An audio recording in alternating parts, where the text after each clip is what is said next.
Casey Grandma again. This is the Philosopher Stone Cast, episode 9. This is a really good day to have a podcast. Again, I just want to make a quick disclaimer saying that we do use some strong language in here sometimes, and sometimes people get mad about stuff that we say, but it's just because we're trying to talk about stuff. So, yeah. That shit never happens. The Philosopher Stone Cast is a philosophy podcast where we talk about all kinds of topics. Usually we have a main topic at the beginning that's kind of is supposed to go throughout the podcast, but pretty much we just go with the flow and try to talk about some interesting things. Again, we got Justin here and Kenny as well. Howdy. He kind of just joined our panel recently, a couple episodes ago, right? Yeah. Yeah. Number 6. It's been it's been a lot of fun making this podcast. Yeah. I really like it doing this every week. Anyway, the topic for today's podcast is it is growing up or getting older. Everything from like your experiences and how things happen that make you learn and become the person that you are today. Like, say, for instance, a child is running around playing, and then he's in the kitchen, and he touches the hot stove, and he burns his hand. And then he knows from now on, like, don't touch the stove because it's hot, you know. Things like that, and just different milestones in the person's life, like becoming, graduating high school, and like turning 21, turning 30, getting older. So, what do you think, Justin? Well, seeing as I think everybody is an expert in growing up as themselves, I think that everybody's take on this is going to be, I wouldn't say totally unique, but their own in their own right and within their own words to describe. So, me growing up was a series of learning how not. I mean, nobody really tells you how to do things, but there's a lot of examples of how not to do things. We learn by others' mistakes more than we learn by our own, application. Is what I've noticed. Yeah. Man. What do you think, Kenny? Well, going back to the burning your hand on the stove part, and how we've seen bad examples, and we know that changes our behavior to better examples. My father taught us that you should never play with fire because he lit his arm on fire in front of us to show that it was dangerous. Of course, there was a sink nearby, but still, that was the point. Don't play with fire because it hurts. We didn't experience it ourselves. He experienced it for us, but hey, we learned not to play with fire. I was told not to play with fire, and it didn't stop me. Oh, no. Yeah, and then you burned the shit out of your hand. Chris remembers that. Go ahead and tell the story, Chris. I want to hear it from your perspective. I just remember you yelling, and then I said, "What's wrong?" And then he said, "I burnt my hand trying to kill some ants or something like that." Oh, would you use a magnifying glass? No. He took I think it was like a spray or something, and was using it like he was spraying it in this gallon or something, and um, it's just like I then he remember was gonna this. light it on fire or something like that. Okay, here's exactly what happened. There were ants, sugar ants, crawling on an empty sweet tea jug, like a milk jug that had sweet tea in it. Mhm. And they were sugar ants crawling up into it, and I took a hairspray and sprayed it inside the damn jug, and I was like, I'm gonna light these bastards on fire from the inside and watch it happen. So then, instead of taking a normal lighter and lighting it from the side like I should have, like the side of the opening, I took a jet lighter and pointed it straight down over top of it, my Oh, finger pressing the trigger. And what shot out of that jug was like a jet, like a, a fucking fire. you flaming And yawned your hand. yeah, and I basically melted my fingernail and burnt the shit out of my finger really, really bad. And then I called Chris. I remember because I called him on the phone. I was like, Chris, just burnt myself really bad. It hurts really, really bad. What do I do? And so then I was like, I tried smoking some green tea because I don't have any weed. I was just trying to do something, you know. Like I had green tea and I was testing out this 4-chamber bong I made out of water bottles. Um, and so then Chris comes over with half a joint, and that kind of sort of helps. And then we drove over to this chicken place, and like the fry cook there said to dip it in mustard, and I dipped it in mustard, and it like totally helped. Yeah. Mustard cure burn. Year. They do. I mean, that's what I put on my hand and shit at work whenever I burn it. So yeah, I've got some scars on my hand, but Oh, so this isn't you burning yourself, not one-time occurrence. no, at work, like working with hot oil and like Yeah. grill and shit, you're gonna get burned. Yeah. It's just gonna happen. You're not gonna know when it's gonna happen. It's just gonna happen several times a day.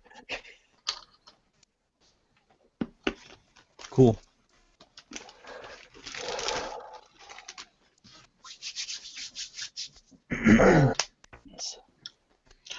I wish we could have got a guest on here today, but We can always add Andy. I mean, oh yeah, he should be home soon. yeah. I'm pretty sure it's been about 30 minutes. Yeah. It's been close to that, yeah. Andy will be interesting to have on talking about growing up. Yep. I think I don't know what I think actually. I mean, like, oh, go ahead. Sorry. It's really interesting to see how different people grow up from each other, especially people who are like insanely rich and like people who like grew up really struggling and you know. Or like people who grew up not always struggling, but struggling sometimes. Yeah. There's varying degrees. I mean, like if we used to think Americans are poor, go to Mexico, they are poor. You know. I was poor.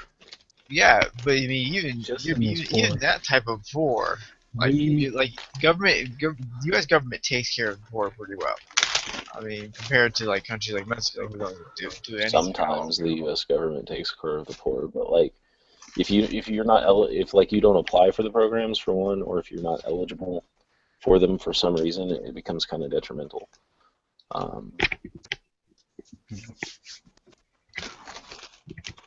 Because I've been dirt down poor where I didn't have the proper information to go and apply for any of that. Right. Yeah, we were pretty much living out of my car for a little while. Yeah. Yeah.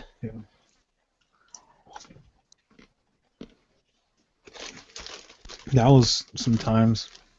Those are great times.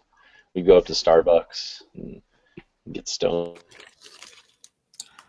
Well, he's gone. He'll come back. I don't know what happened. Go up to Starbucks to get stoned. Did you drink your coffee? Or was it too expensive? No, we actually, that synthetic weed stuff? Oh, yeah, the bath salt. Yeah. Oh, Well, it's not basketball. It's like synthetic. The one we had was called Dr. Dr. Bone. Bones. Mm. It was decent stuff. It was the more expensive, high-end stuff. Not It wasn't the cheap. that fake stuff that people die from.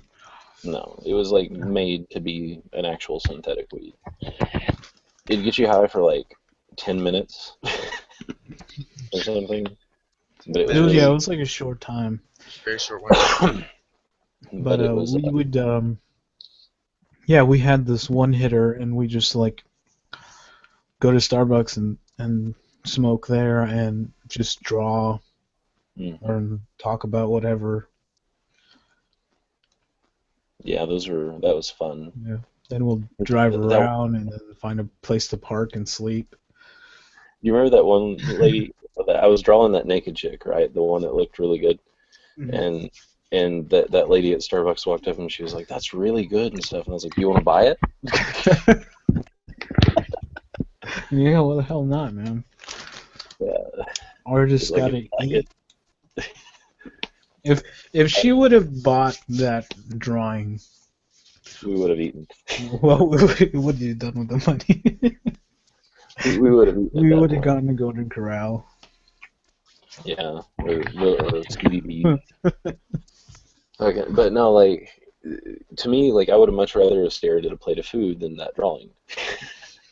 Yeah.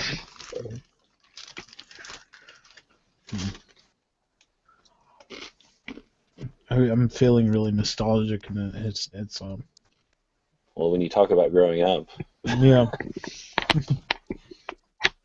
nostalgia is bound to come about. Especially when you have a life like that at such a young age. Yeah. It's like many years, feelings, many years worth of experience, even though it was only short. Maybe it wasn't a whole year, but it feels like it was years of experience.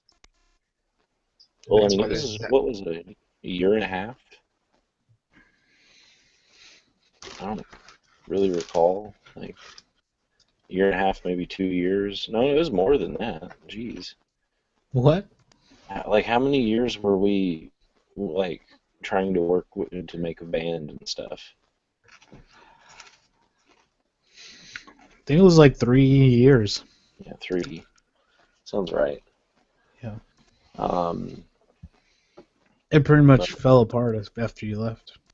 Yeah. That was pretty much it. Sorry.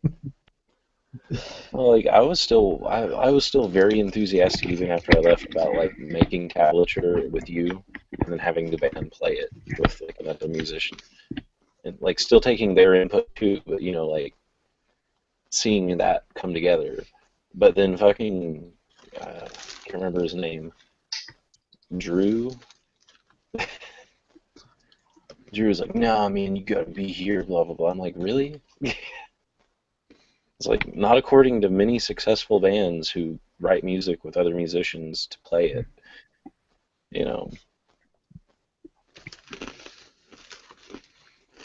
But now I'm more or less interested in like collaborating and writing my own shit.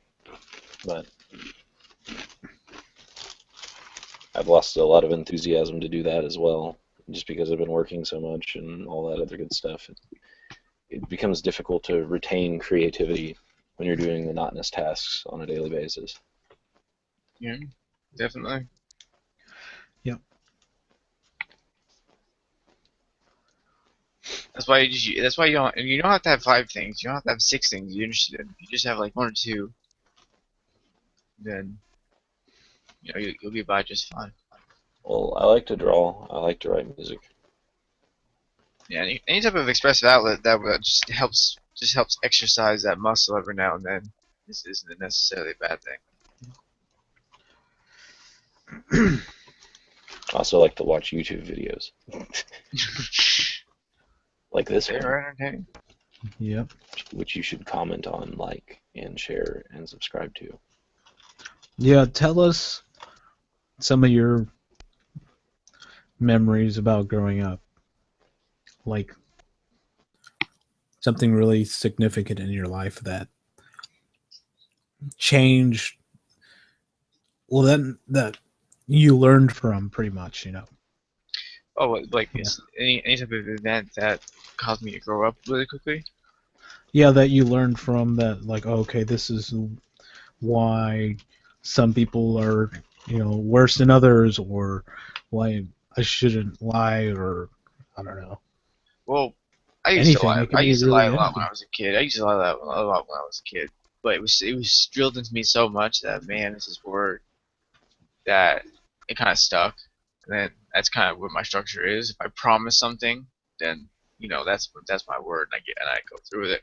But as far as like any singular event or singular events that caused me to grow up really fast was that both my parents fell ill and required surgery. I saw that basically years of improper diet, improper exercise, what that could lead to, you know. And so it's a little easier to lead them down the healthy path now. They're more interested in healthy recipes. So that's not a bad thing. Before they went, before they were like, man, you enjoy yourself. Yeah. So yeah, I mean, it's not anything that's not bad or good or anything like that. It's just that those singular events caused me to grow up. I was able to deal with it well enough. See, what was the question again? Well, is there any singular event Well, or accomplishment or anything like that yeah. caused you to I was just kind of grow telling up real the. fast? I was just trying to tell the viewers to write a comment about it. Like Hmm.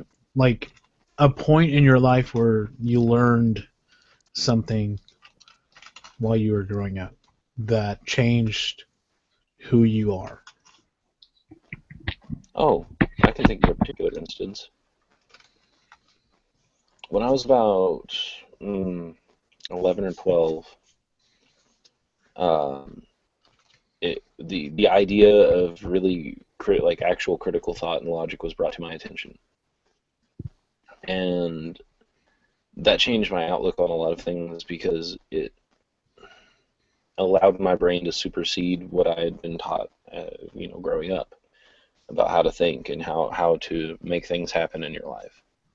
I mean, I can't say that I've made major accomplishments in my life as of yet, but I can say that I know what ways don't work. um, and obviously, because of my worldview, I don't think there's any merit or any you're not going to accomplish anything by staring at the sky and asking for it to happen. Um, you know, that's not how it works. And if you're asking for something to happen or not to happen, a lot of times those are things that you don't have any control over, and they're going to happen either way. Like they either are or aren't going to happen. So there's no point in trying to ask to change them. Um, I think that one of the things that caused me to grow up a lot uh, was realizing just how little I had control over. You know. Um, oh, I do remember an earlier instance in my life too. Whenever I was about 7 years old, and I was playing Super Mario Kart for Super Nintendo, and I was trying to beat the ghost level, and I got really pissed off, and I about threw the controller at the ground, and I could have broke it, but then I stopped, and then I was like, if I break the controller, I can't beat it. And the angrier I get, the harder it gets to actually beat the level. I keep doing worse and worse. Yeah. So I figured out that I need to not get angry at the game, and the less angry I am at the game, the faster I'll learn how to beat it. So that was another good thing to learn. Yeah.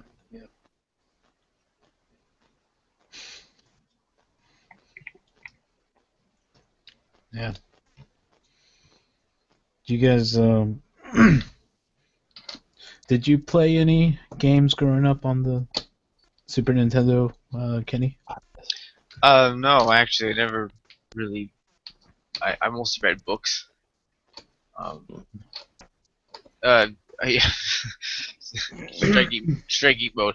No, I mostly read books. I didn't watch a whole lot of TV. If it was I will admit, Walker Texas Ranger. Um, but no, I mean, it wasn't seen as important for those things, you know. My first thing was a PlayStation One, and what I played on that was Ready to Rumble. That was my favorite game.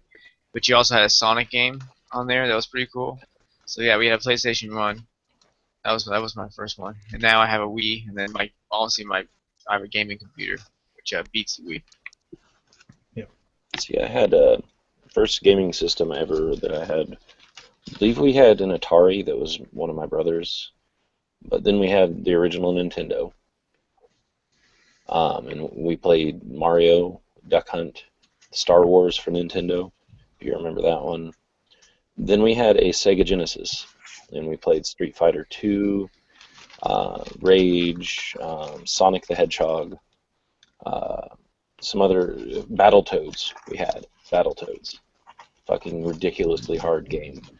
And then we got Super Nintendo, had Street Fighter for that, Super Mario Kart, Super Mario 3, and then we stopped getting game consoles for quite a while, and after my parents split up, I had a PlayStation and a Nintendo 64, and then a PlayStation 2, and then after PlayStation 2, I stopped buying consoles. Went on to PC. It is better in a lot of ways. That's pretty much all I did was play games. It was just I played like so many. But my See, first one was the first Nintendo. I'm That just was a barely lot of fun. catching up. I can't play games that people of my generation normally can. It's too fast paced because the fact that like my first online massive game was called Line of Sight Vietnam. That was the first major multiplayer map, and it didn't have many people on it. It was in the dying years of it. It was a good game, but most of the people that played it were in their 40s. dude, my first online fucking game that I played, I don't know which one you would actually count. I played Frequency on PlayStation 2 Mm-hmm. against people online, and then I played RuneScape on the computer. Yeah, I played there was one game um, forever Amplitude? changed me, I guess, or like it helped me a lot. Was I had the Game Boy Pocket, you know, the slim ones, and the game was Pokemon Blue. Oh yeah. That game was amazing. Like it changed my life. Like it took me away from all the depression and just everything around me, and just put me in a different world. And that game was just really great. I beat the shit out of the game. And then I played, and the next game that was really important to me like that was Metal Gear Solid, the first one. Mhm. That one was just insane. And then the other game is Final Fantasy VIII for the PlayStation. First Final Fantasy I got was 7. Yeah, but I played my parents 8, and then I played 7. see, like my parents though, when they got me a PlayStation and I had Final Fantasy 7, I didn't have a memory card, and I couldn't convince my dad to buy a memory card. Like, couldn't. I was like, you don't understand. I can't game without the memory card. Like, it's literally impossible. And I would try too. I would keep that shit on and super train hard before going on to the next boss or like the next area, you know. And I got all the way to the disc change, Uh-huh. and I tried to change the disc, and the spinner thing on my PlayStation broke. So that sucked. You at least didn't give up. No, I didn't give up. I remember having this like discs that let me play imported games, and it had like you had to put a spring in the PlayStation, and then you put the disc in, and then it turns on, it spins, and then it stops, and it says switch to the imported game, and you put in the imported game, and the game that I played was a Dragon Ball Z.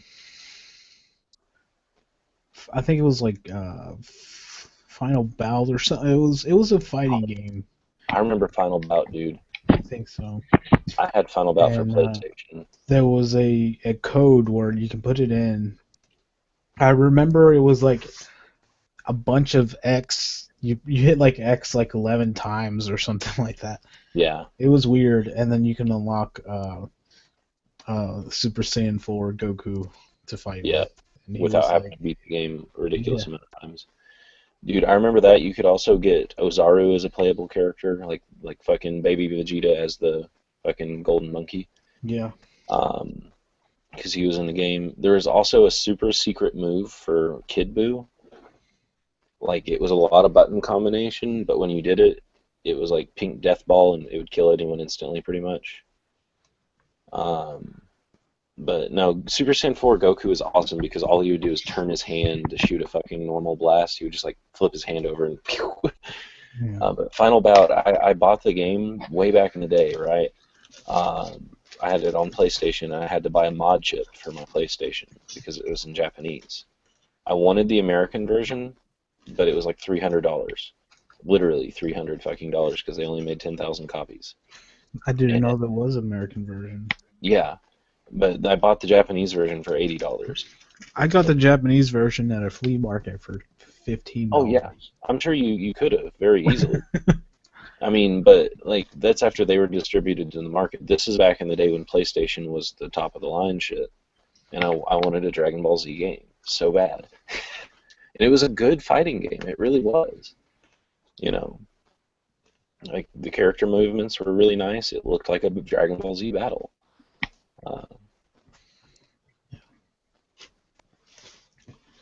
What was your game that changed your life, Kenny? I don't know if Kenny has a first game to change his life, but Yeah, I can't really say that there was a game that changed my life. Well, you 10, gotta find it.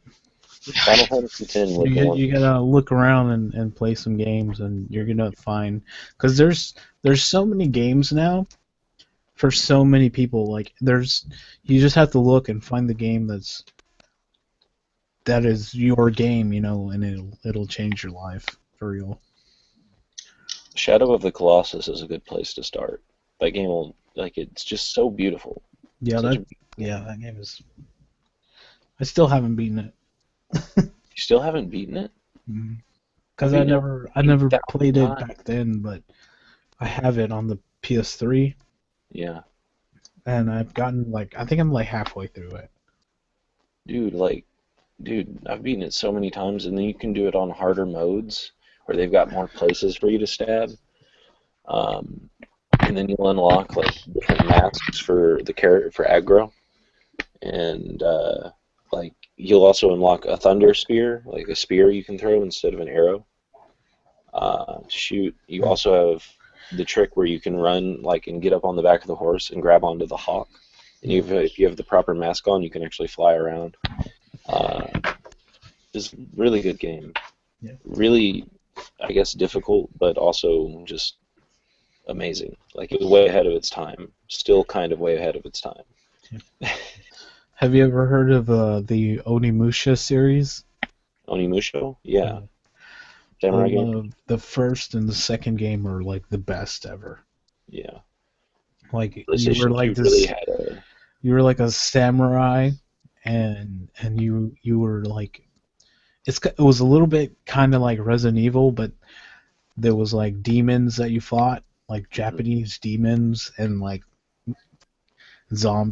other zombie um, samurai, I guess, or warriors Mhm. that would try to attack you and kill you, and you Do could you level up remember? your sword and Do you remember Shinobi yeah, for PS2, the first one? yeah, that That was game really good. was a fucking great hack and slash. Like, I love the fact that the chain stuff was like really important, like chain attacks. You'd like cut through all the people, and if especially on a boss battle, if you do it right, you get to the right amount. You'll do like this special fucking kill Oh, I wonder why that keeps happening. There's something wrong with on my special kill connection. on boss, where basically it just totally you know demolishes it in a different way. And then it would have these extra levels, right? Where it's like a platformer, but you have to like kill the enemies that are like they're flying enemies, flying demon enemies in the distance.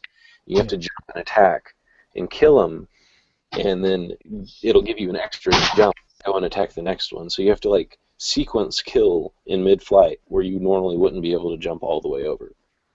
Um, very difficult game.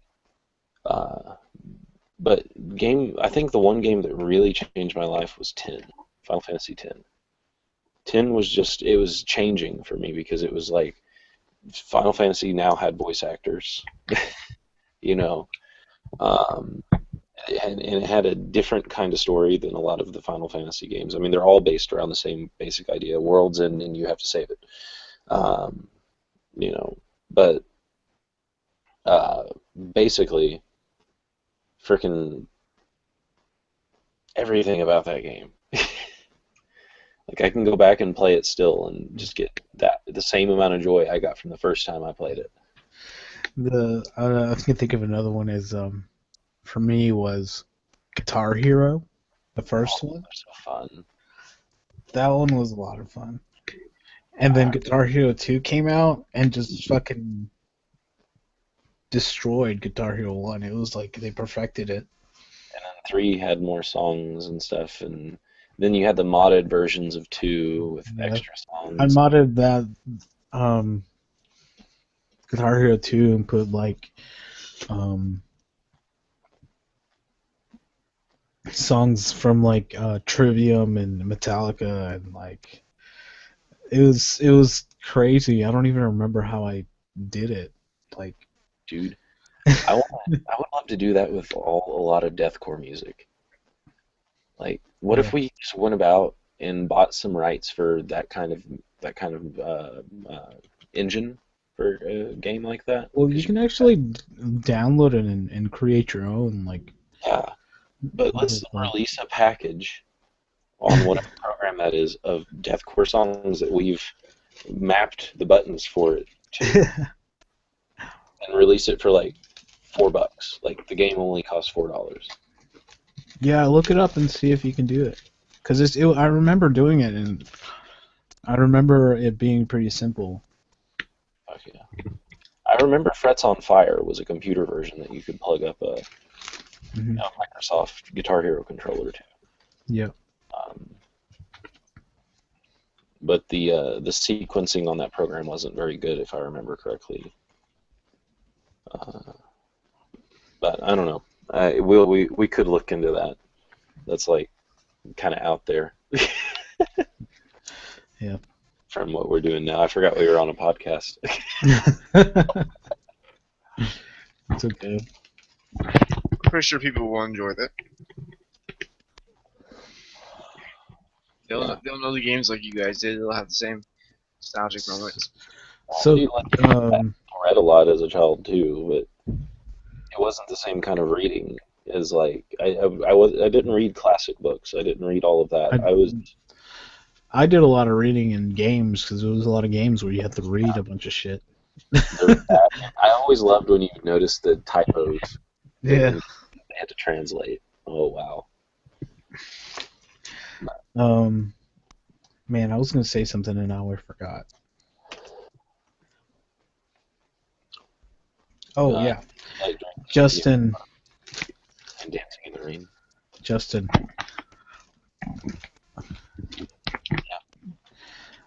Did you hear of the lead singer from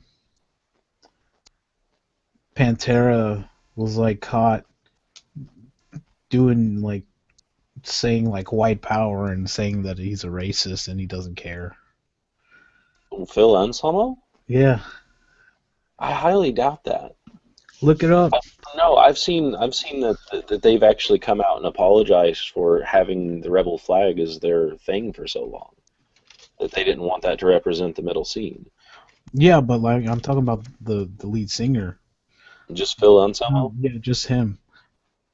I mean, Like I guess. I like mean, he it was could. on it's on Facebook. Like it's like a big thing. Here, I'll show you. Anyway, I mean, yeah, it's a big thing right now. I guess I'm just now hearing about it, but I mean, for me, it doesn't change the fact that the music was still good. It's not going to. I still enjoy Pantera Oh as the yeah, I music. mean I'm not gonna. I'm just saying. What do you think about him I never knew the guy saying that before. stuff? All I know now is that he was a dude who was in a band that I enjoyed who happens to be racist. I mean, Where is it? the fact that he's racist and doesn't care about it, it means he's a nut. Yeah, I don't know. I can't find it now.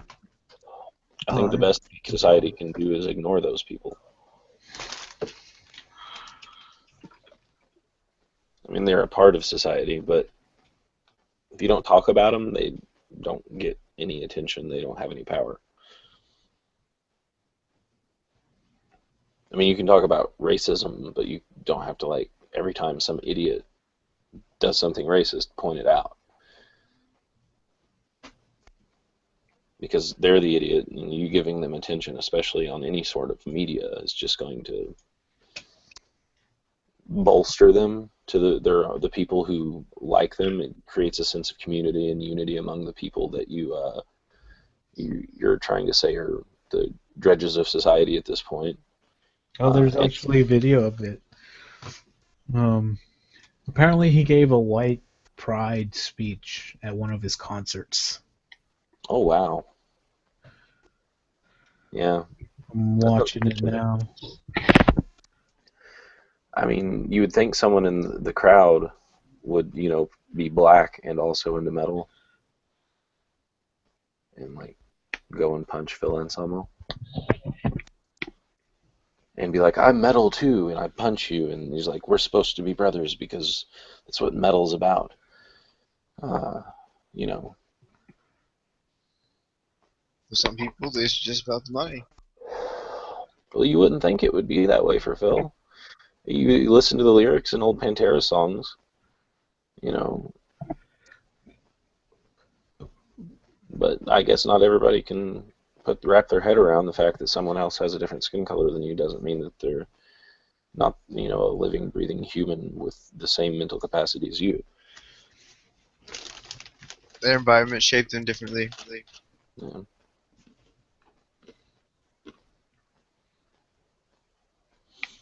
I guess so. I don't understand how environments can exactly shape people into that, Well, I though. mean, you hear What do something you enough think times, happened to him as a it's the kid only that thing you hear. made him want to be racist?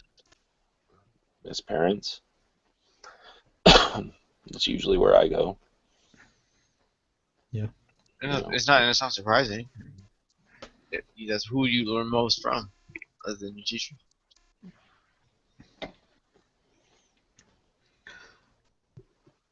And if they're that type of people, they're likely going to mention it more than once. So you're going to hear it all the time as a child.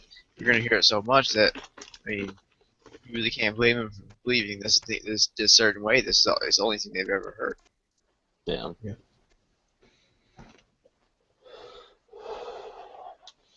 I mean, there's people in my family who are racist, so it's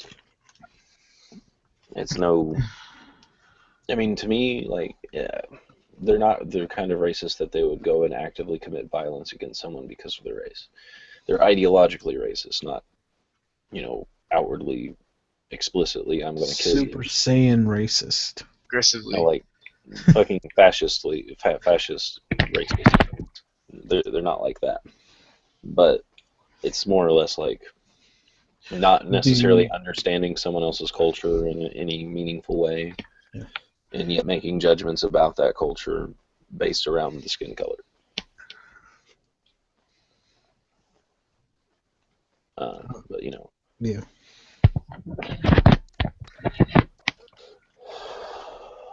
although I've met people who are violently racist,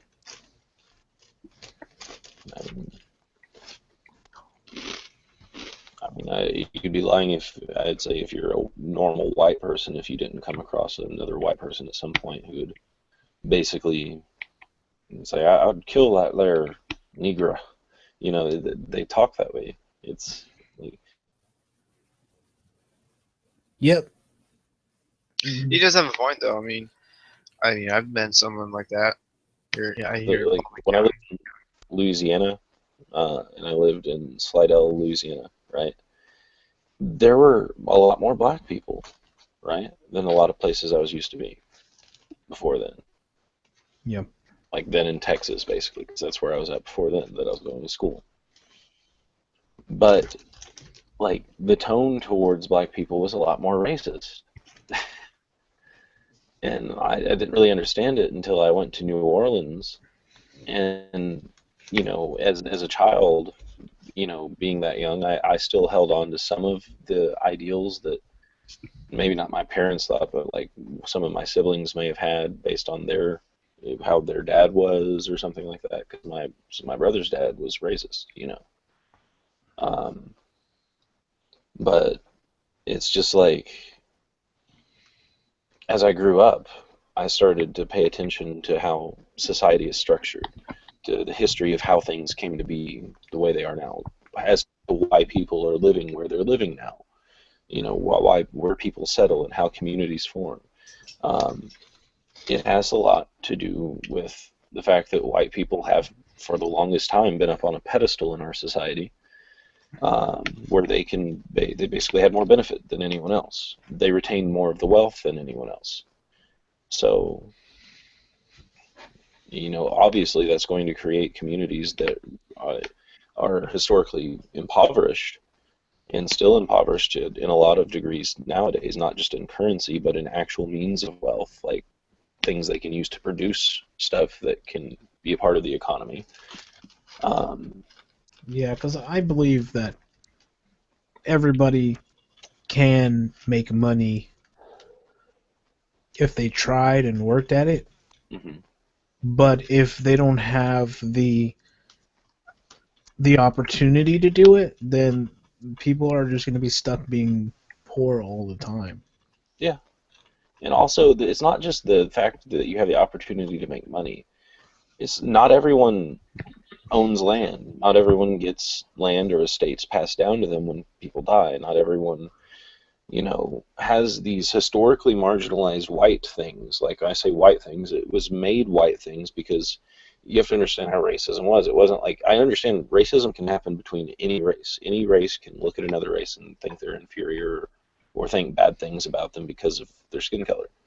But it's a little different whenever you're coming from a society that historically considered one particular race better than the others. It's a little different. We have to shift away from all of the laws and archaic structure that's set up for the benefit of Whitey. Yeah. Because it was not only that it was whitey, but it was white men only. Yeah. For a while.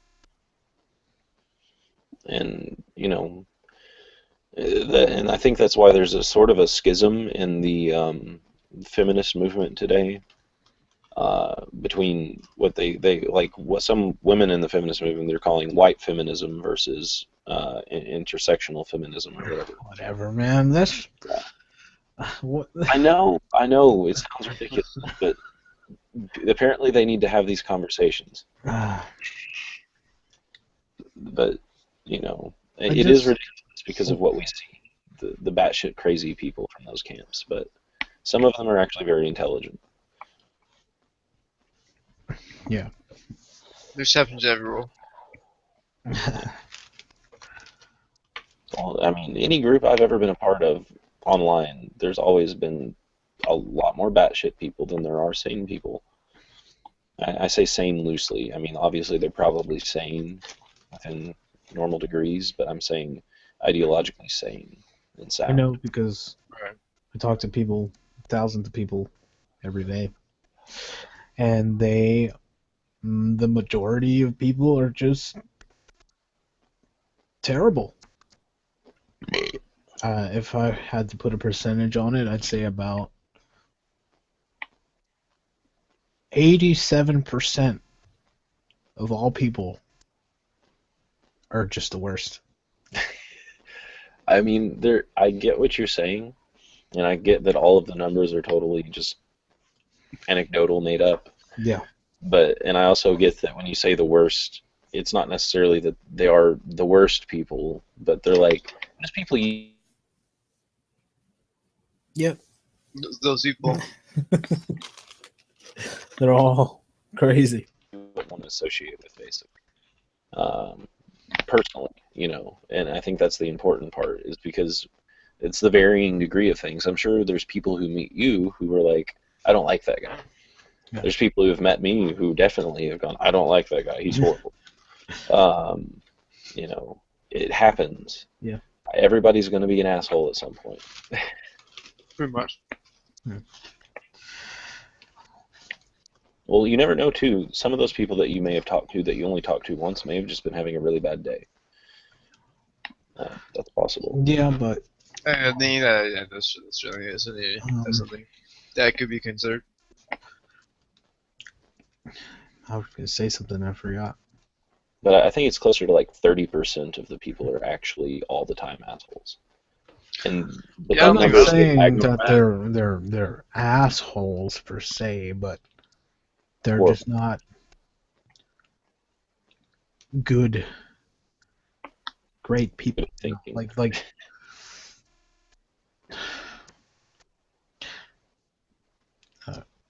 I don't know. Like good at thinking, like they don't Just think critically. everything. Like people are just terrible to each other. Dumb, like violent out of the mouth. That I and they're ignorant and makes you want to shake they're your head. not smart. Yeah. They don't understand certain things that you understand. People with disabilities are most of them are better than people who don't. Like for real. I mean, I'm saying occasionally there's some people that have disability who are just assholes. Yeah, it's Yeah, because there are But- that kind of people. But for the most part, the people I know that are really nice to me, they have mental disabilities or have Some Down kind of syndrome. Yeah. But like for me, it's not necessarily about who's always nice either. Sometimes it's more about who's actually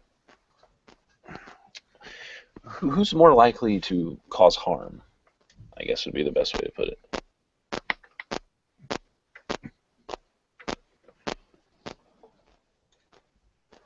I mean, because if someone causes harm, then that's when they've really actually crossed a line. Yeah. But before that point, they're just expressing their rights. Yeah. I mean, your rights end where another person's begin. And you can't say that, and that's one of my problems with a lot of the SJW movement today is the reliance on trying to reform free speech. Like, I think this is one that we actually got right. That's pretty well thought out. That you can say whatever you like as long as it's not going to cause immediate harm. That's pretty much, you can't go into a building and yell fire if there's not one, because people could get trampled. People could still get trampled if there was a fire, But if there's a fire, it's more pertinent you get out because if no one moves, then everyone will die. Right.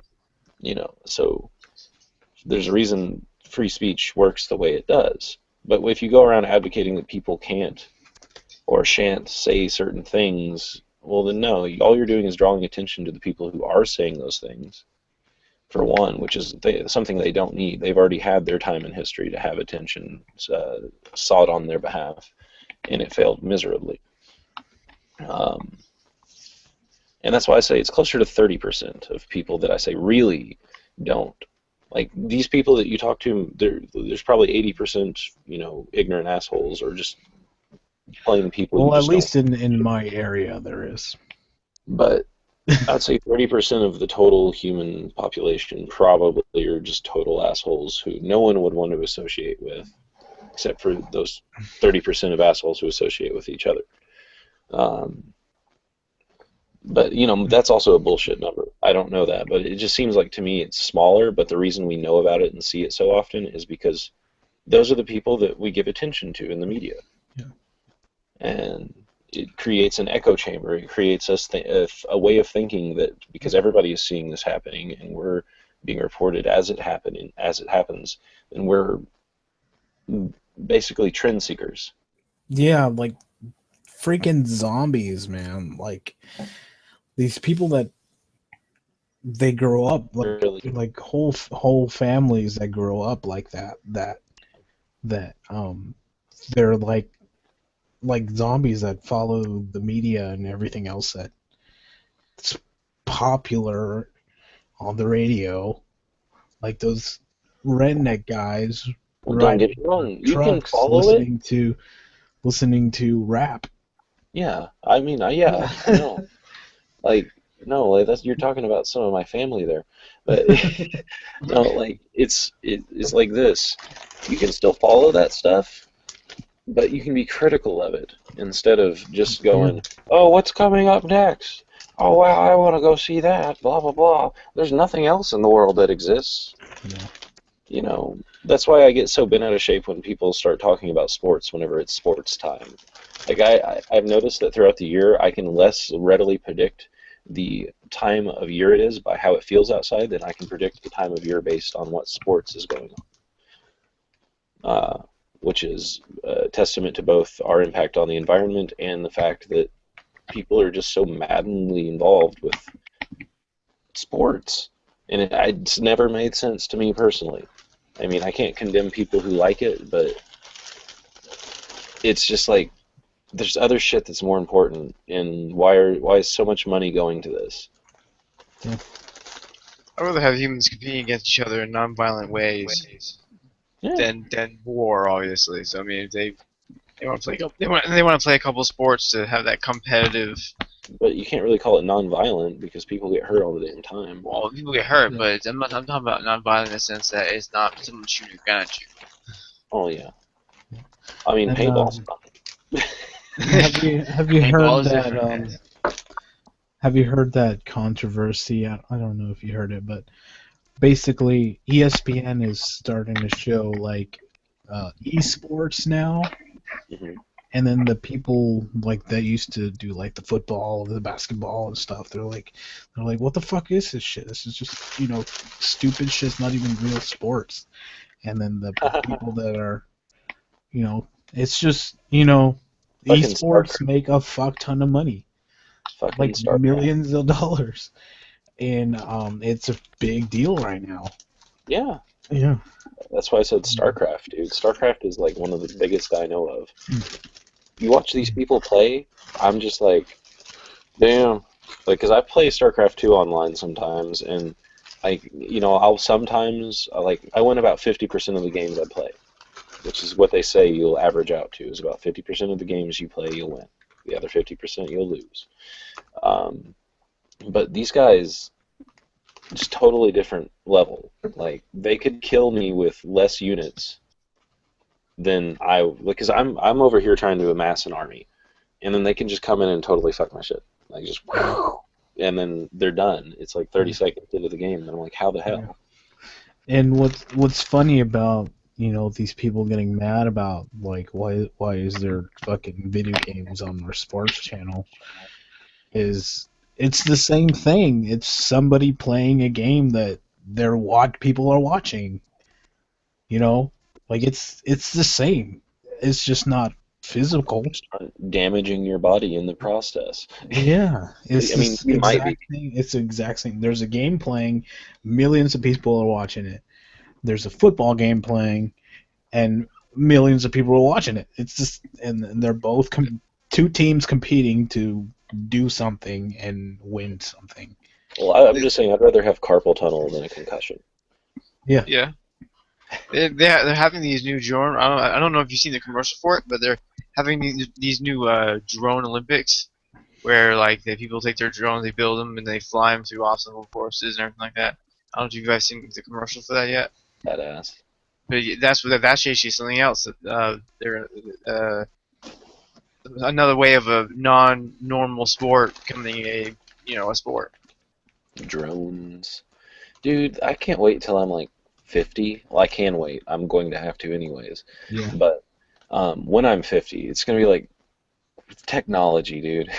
Yeah. It's going to be so much. I can't wait until all cars are autonomous and they can drive on their own and nobody actually owns a car. You just rent cars to drive you wherever you want. So like if you want to do like a dinner night, you can rent like a limousine and it'll just come pick you up like with no driver or anything. You just jump in and stuff and there'll be little to no accidents because That would be. everybody could be on their phones and the car is just driving them wherever they need to go. You could go to a bar, get drunk, and then go home. Yeah. You can travel across the country and not have to Incur massive debt. yeah, you Basically. don't have to pay for gas or anything because there'll be electric or they'll figure out a way where the Dude, they cars just need can to go figure out a forever. way to make it to where the roads charge the cars. Pretty much. I mean, really. The roads charge the cars. I don't know what the project is, but there's actually I think it's in Sweden. I think it's in Sweden. Their sidewalks are solar, Mhm. and it actually gets power from from when people walk on it, bicycles go across it, and everything like that. It's some type of kinetic solar panels or something like that. But Kinetic panels that they take the force and turn it into electrical energy. yep, I think it's Sweden. But yeah, that's one of the systems that they're doing that, and then the idea is that they can take that and then they can send it to charging stations where electric cars can fuel up. I mean, and really, I mean, you could also have these cars be solar powered just as easily. Yeah. I mean, or you could have them be powered by a electrolysis unit that breaks down the bond of oxygen and hydrogen. Tesla coils all over the place. No, like you break down the bond between oxygen, hydrogen, and water, Yeah. and it releases oxygen and burns the hydrogen. Although, if you did that for every car on Earth, I don't know what increasing the oxygen level in the atmosphere would do as far as the climate goes. It might make things a little more flammable, I don't know. or it might make bugs get bigger. Yeah. And us get bigger. You would hope, right? Well, it seems to be that Leave throughout us out. history, that like arthropods, like bugs or anything that has an exoskeleton, basically, during times when there's higher oxygen in the environment, they were able to get much larger. Yeah. The reason bugs are small today is because there's less oxygen. Oxygen makes up 25% some odd, right, of the atmosphere. Nitrogen is like 73%, and then the rest is other gases. Hmm. So it's when the composition of the atmosphere was different in the past, things were larger. Yeah. Hey, did you hear about that Bob rapper saying that the Earth is flat? Yeah, wasn't that what Kenny was talking about earlier? Yeah. Yeah. I just wanted to bring that up because we weren't recording, so. Oh, that's fine. No, yeah. Some person who goes by the initials of B.O.B.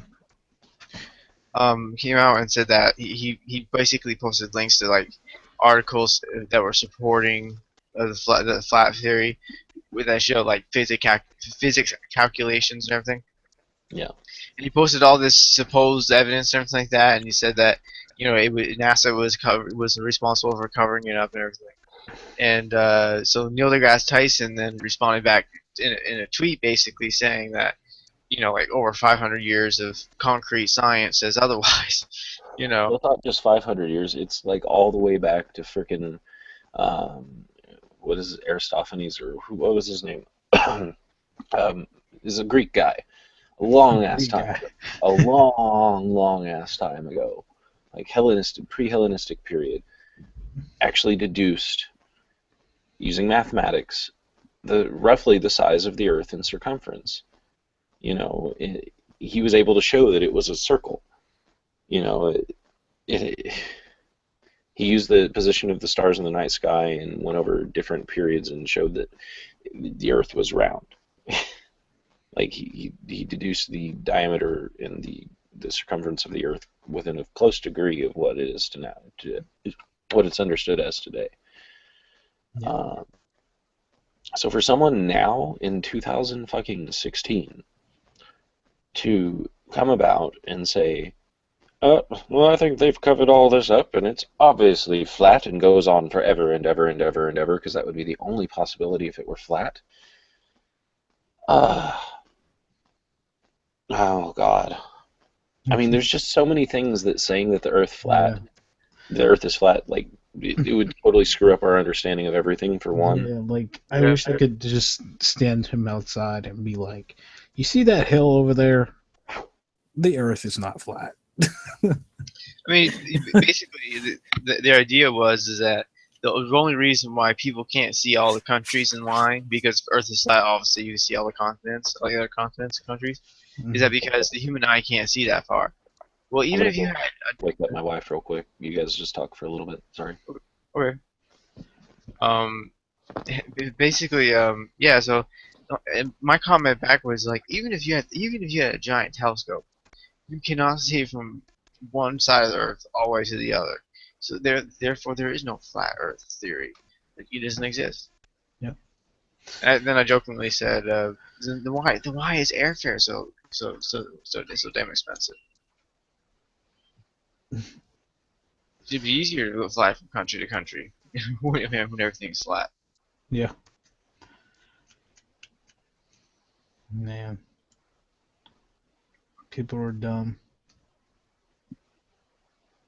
I mean, you have people that believe that we didn't go to the moon. You have people who believe that Bigfoot is real. You have people that believe the Loch Ness monster is real. Yep. I mean, they're not necessarily hurting anyone by believing this. But Bigfoot is real, though. Bigfoot is real. He is. I seen him. He has his own loft in New York. Oh, he went from one jungle to another. Yeah. I'm actually on my honeymoon. We're going over to California, and we're gonna drive all the way up the West Coast, and we're gonna go see the redwood forest where they filmed Star Wars at. And we're gonna go look at the Bigfoot. The Bigfoot museum that they got over there too. Yeah. Those oak trees are giant. Yeah. Those are. Yeah. I can't wait because I've always wanted to go to California and see the sights and stuff. Yeah. I mean, it's not bad. It's not bad. What you call it? Honeymoon. It's not bad honeymoon. Yep. Excuse me.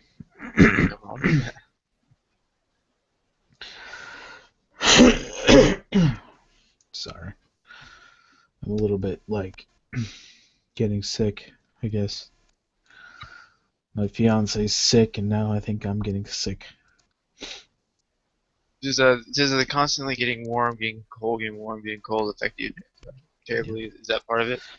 I guess, well, down here in Macon, it's actually not as cold as it is over there where you're at. Um, it's weird seeing that change even from like 2 hours worth of driving, like that difference. Yeah. Which is another reason saying that the Earth is round, you know, because Yeah, of I know, the right? temperature changes. I Because it, basically, yeah, because you know you're getting farther away from the sun where we rotate. yeah. Yeah. And the thing is like, I came back one time to him, and I basically said that, um, There's two. One of them's your work shirt, the other one's the tank top thing. I didn't know. oh, I lost it. But Yeah. basically, it was to the original article, and he was talking about the fact that the Earth was flat, and that it was response. It was his rap response to Neil deGrasse Tyson. He made a track about Neil and about how he was wrong and everything like that on flat Earth. That's when Neil deGrasse Tyson made another track back where he did a mic drop. Yeah. Yeah. Definitely. But yeah, I basically stole a quote and I said that there is there's no point arguing with the stupid because they will drag you down to their level and beat you with experience. And I said that especially true for people who believe the Earth is flat. Because it is. I mean, they will hound you and hound you and hound you, despite how wrong they are, but then they won't give up. They'll post these wrongy physics equations and everything like that. And if you aren't that advanced in science, you're not going to know the difference. So they they will hound people.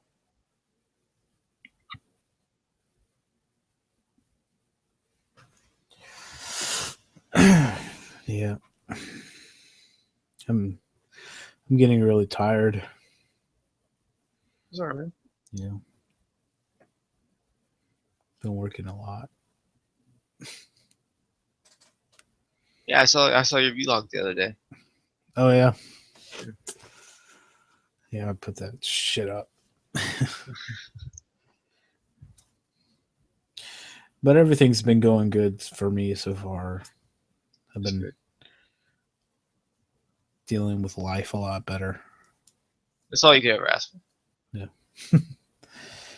Which is good. I plan on making like a video talking about some real stuff for my next vlog. It's gonna open some minds up. I think the viewers would like it. Yeah. We'll see. Hopefully Justin comes back soon so we can keep going. Yeah. I want to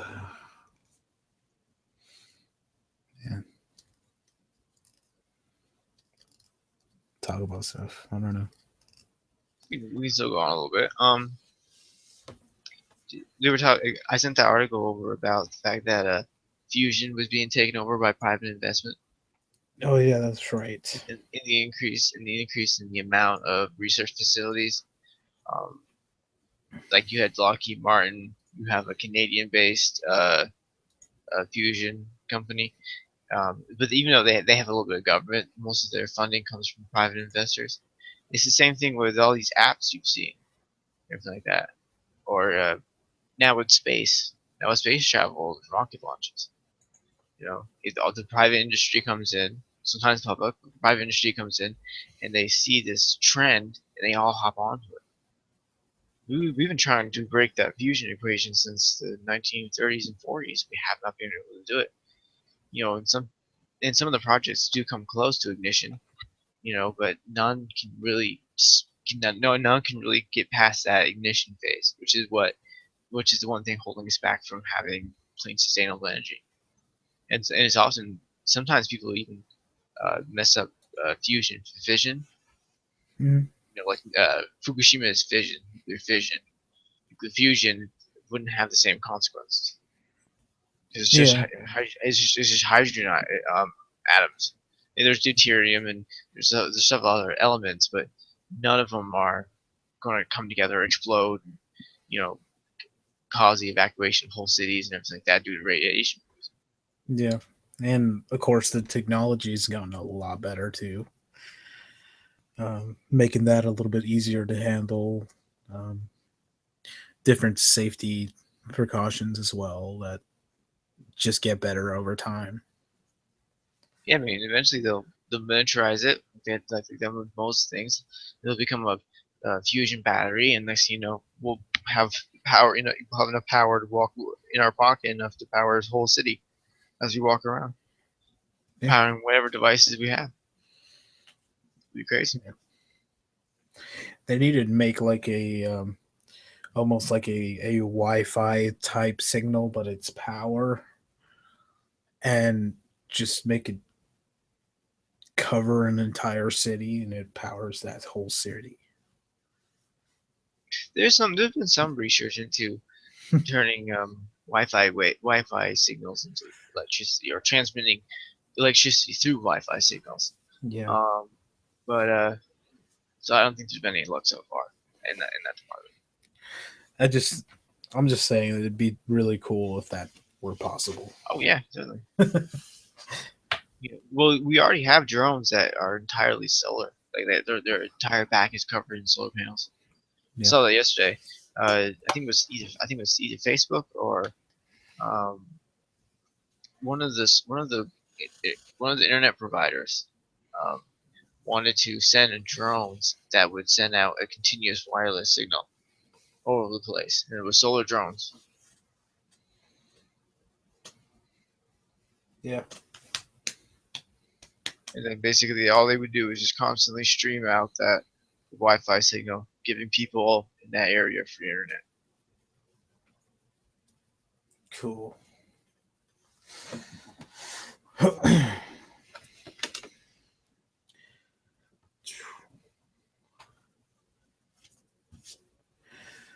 So I figured out what I want to do for my bachelor party.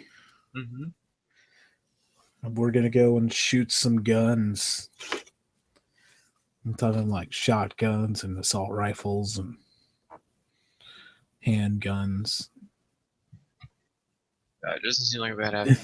That was, Yeah, that sounds fun. yeah. And I mean, then the main thing is that you have to enjoy it. yeah, we're gonna shoot out some guns and then go back to my friend's house and probably drink and party. I don't know. Well, yeah, as long as you drink after you got done shooting the guns, not before, because that could be Yeah. some hazardous times there. So what does the conversation move to? Well, we were just discussing. Well, it started out with the fusion being backed by a private industry. Is now the new trend, like kind of like Space's launch was. Now you have like Origin, Elon Musk reporting that. But basically, is how the private industry is funding this new trend of fusion, something we haven't been able to break since we first discovered the equation to it in the 1930s and 1940s. And we haven't. I mean, there's so many factories and they're all so close, but they can't get past the ignition phase. I mean, we were also talking about, and then that switched to. He said that wouldn't it be cool if like there was a drone that went around and powered cities. No, I said it wouldn't it be cool if power could be distributed kind of like how Wi-Fi is, but it Oh, would be a huge Wi-Fi signal that can power a whole city. So like Tesla, like Yeah, yeah. way Kind of like that, yeah. Pretty much well, that. but the issue with that, I think, would be if you could exert that much energy into powering things. Well, you'd have to find a frequency that would only power those things and not cook everything else. Yes. But I'm saying, if that was possible, I don't know if it is. that'd be badass. I'm Yes, not sir. saying it is. I'm saying if Well, it I said was. I don't know if it is. Like, it could be, but I don't know. Like, I haven't yet to hear anything on that front. I know that you don't know, but I'm saying, do Well, you I think know, I that'd be know. badass? Yeah, I do. I know waveform energy is possible. I know it's possible to send energy through empty space and have another object receive it. Yeah, because of Um, the phone. There's the phone chargers where you could just put it down and it'll charge your phone mhm. wirelessly. Yeah, well, it's still touching it. I mean, closer. It's not really touching it, but nothing ever really touches anything. But um, the point that's being made is that yeah, we could do it. It's just doing it on that massive of a scale. It's just difficult to imagine. It's kind of like constructing a Dyson sphere is difficult to imagine. Uh, it would probably require several thousand imaginations or more, probably a couple billion. There would have to be like a collective interest against it in order for that to succeed. A collective interest against it. Well, I mean, or for it. Sorry, interest in it. Collective interest in it. Sorry. I was about to say, like, how is a negative market force going to cause it Yeah. to? Sorry. It's late. I was trying to figure out how that would work that way. Like, a lot of people are like, no, we can't do it, and then everybody's like, yes, we can, and then we do it. No, it was funny. I mean, Walmart and Comcast, both were like named the most hated companies in 2014, 2013. Hmm. And yeah, they had some of the biggest market shares in their respective industries. Hmm. Like Comcast pretty much owns the cable market, and Walmart pretty much owns like retail. Yeah. Yep. I mean, So I don't buy into this idea that corporations are necessarily made up of evil cabals. yeah, Um, I mean, I think there's definitely some interest out there as far as corporate interest goes that negatively impacts a lot of people, like the Coke industry people. Not Coke as in drinking, but Koch, yeah. Koch brothers. They kind of do things in a shady way, but for the most part, it's just about making money. Um, because that's everyone's focus, apparently. Yep. Yep. Money is power. Yeah, and it tends to be blind to ethics in a lot of regards. Yep. I want to go ahead and start wrapping this up because I am getting exhausted. Oh well, there you go. But let's just go on with one more thing here. Rapid. Okay. What do you think about um, A lot of things. this alpha male gotta control everybody attitude that some of these police officers have?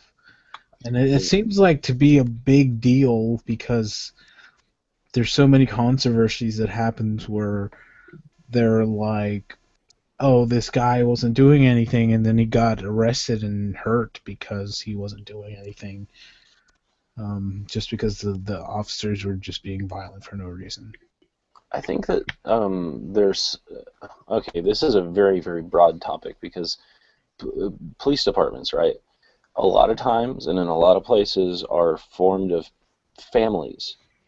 Basically, my daddy was a police officer. I'll be a police officer. My son gonna be a police officer.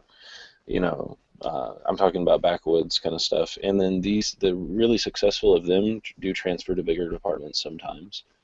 Um, but the point is it's made, a lot of cops are from cop families, and a lot of cops are white, a lot of them. And you can't tell me for a second that racism doesn't as much go into that area as well. But even in these urban environments where you think people would have homogenized enough to know better, um, you still see violence. And I think one of the reasons why it has a lot to do with steroid use among police officers, probably. Um, I think that there's like a competitive nature in police work when there shouldn't be. It should be about finding the truth. It should be about making sure violence isn't occurring. The fact that we've devoted so much of our time to drug law enforcement has really diverted police task force attention away from what it needs to be focusing on. Because you're more likely probably to get away with a string of murders if you do it right than you are to get away with selling drugs for an extended period of time. Yeah. So it creates these mentalities where they become naturally violent against the people that they're looking for. The hunt. Yeah, also it's like they really are out there risking their lives doing this, but at No the doubt. same time, it just seems like at certain times they just become power drunk, and they don't care that they're being filmed, or people are saying things to them to provoke them or whatever. They'll just go and assert their authority on people just because they can. Mm-hmm. I mean, we've seen it a lot. Yeah. But again, there could be an echo chamber here. I would say that they're not necessarily alpha males. I wouldn't say. I say that they're beta males. So they need to control. They need to force themselves on somebody. Alpha males don't necessarily need to do that. I think I think that term's being misused in this case. I don't necessarily think so. Alpha males are usually the ones that teach. They lead. They don't force people. They don't force themselves. I would impose that there should be two different standards for alpha then, because I mean, alpha male in some regards can be referred to as a leader, and in other regards can be referred to as a dictator. Right.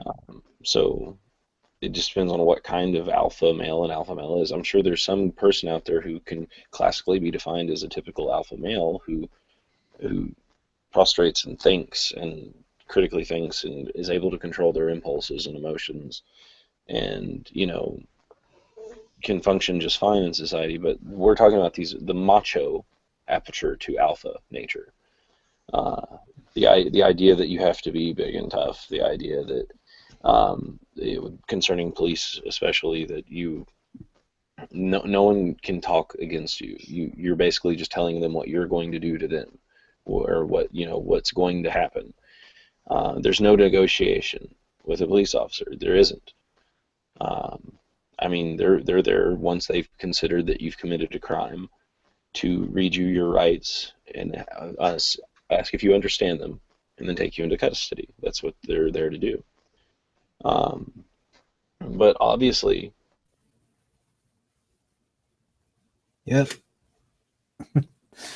I guess that's another reason to go ahead and wrap this up.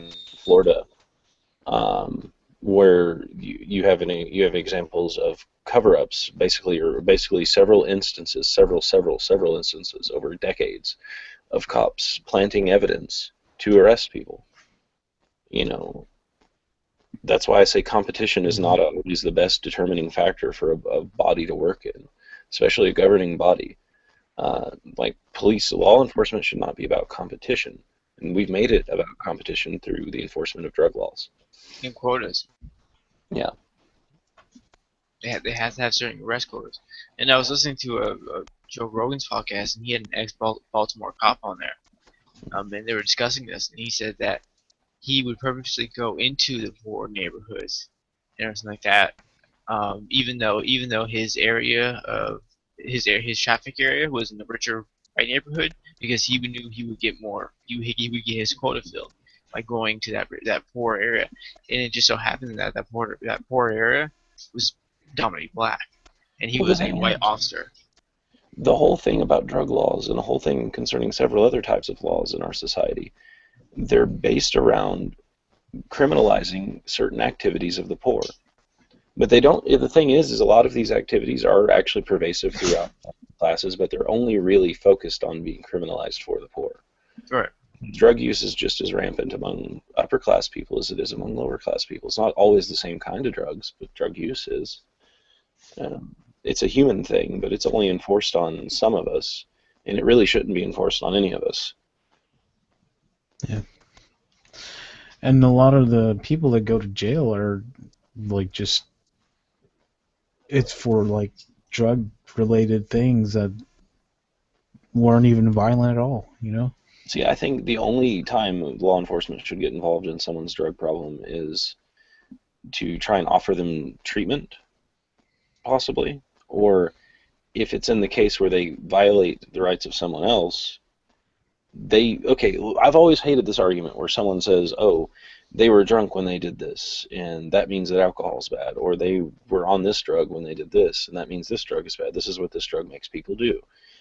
No, it's not always the case. If that person was going to do that, yeah, that may have set them off, but they are still likely to do that in the future.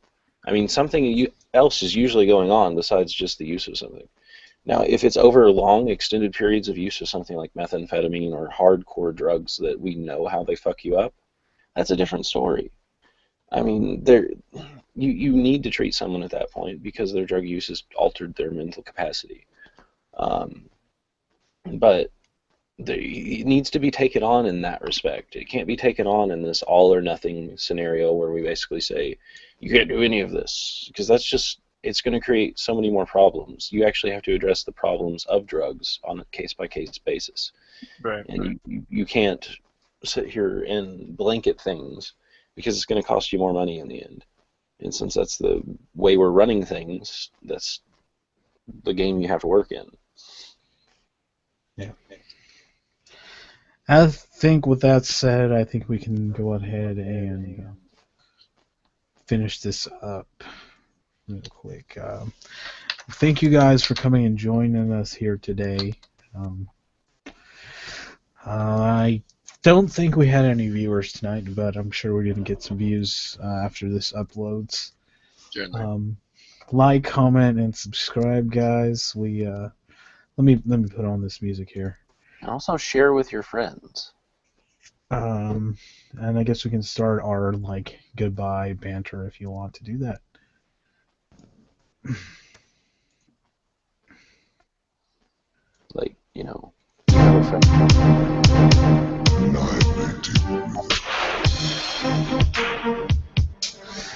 So once again, guys, thank you for coming and watching our podcast. I had a lot of fun. Yeah. Let me turn this music up. Please comment. Tell us what you think. Tell us some of your stories. We definitely want to hear from you guys. I know somebody watches this, so please, whoever you are, just comment and like and thumbs up. Thank you guys. Show you